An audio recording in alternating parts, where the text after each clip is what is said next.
ನಮಸ್ಕಾರ ಎಲ್ರಿಗೂ. ಬೆಳಗ್ಗೆ ಎದ್ದು ಡ್ಯೂಟಿ ಸ್ಟಾರ್ಟ್ ಮಾಡೋಣ ಅಂತೇಳಿ ಗ್ಯಾಸ್ ಬ್ಯಾಂಕಿಗೆ ಹೋಗಿ ಗ್ಯಾಸ್ ಹಾಕ್ಕೊಂಡ್ವಿ. ಅಲ್ಲಿ ನೋಡಿದರೆ ಬೈಕ್ ಆಕ್ಸಿಡೆಂಟು, ಆಟೋದವನು ಯಾವನೋ ಕೂತ್ಕೊಂಡು ಹೋಗಿದ್ದ ಅಂತೇಳಿ. ಡೈಲಿ ಈ ಥರ ನಡೀತಾನೆ ಇರುತ್ತೆ, ತಲೆ ಕೆಡ್ಸ್ಕೊಳಕ್ಕೆ ಹೋಗಲ್ಲ. ಅದಾದಮೇಲೆ ಟೀ ಕುಡಿಯೋಣ ಅಂತೇಳಿ ಸೈಡ್ ಹಾಕೊಂಡು 190 ಚಹಾ ಕುಡ್ಕೊಂಡ್ವಿ. ನಮ್ಮ ಉತ್ತರ ಕರ್ನಾಟಕ ಮಂದಿ ಅಲ್ಲ, ಏನು ಬಿಟ್ಟರು ಚಹಾ ಮಾತ್ರ ಬಿಡೋಂಗಿಲ್ಲ ನಾವು. ಅಲ್ಲಿಂದ ಒಂದು ಡ್ಯೂಟಿ ಬಿತ್ತು.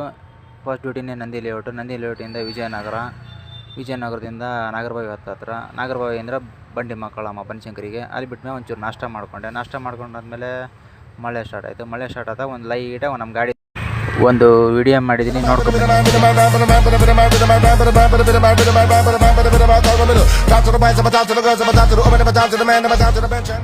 ಇದು ಮುಗಿದ್ಮೇಲೆ ಡ್ಯೂಟಿನೇ ಬೀಳಿಲ್ಲ ಅಂತ ಮನೆ ಕಡೆ ಹೊರಟೆ. ಯಾಕಂದರೆ ಇವತ್ತು ಭಾನುವಾರ ದುಡಿಯೋದು ಅಷ್ಟಾಗಲಿಲ್ಲ. ಇವತ್ತೊಂದು ವೆಡ್ಡಿಂಗ್ ಆ್ಯನಿವರ್ಸರಿ ಅಂತ ನಾನು, ನನ್ನ ಹೆಂಡತಿ, ನನ್ನ ಮಗ 3 ಜನ ದೇವಸ್ಥಾನಕ್ಕೆ ಹೋಗೋಣ ಅಂತ ಪ್ಲ್ಯಾನ್ ಮಾಡಿದ್ವಿ.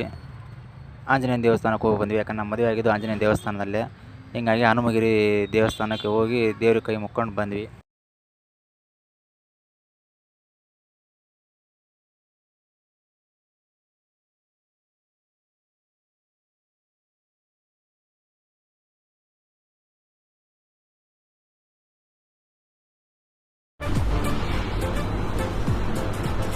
ಅಷ್ಟೇ.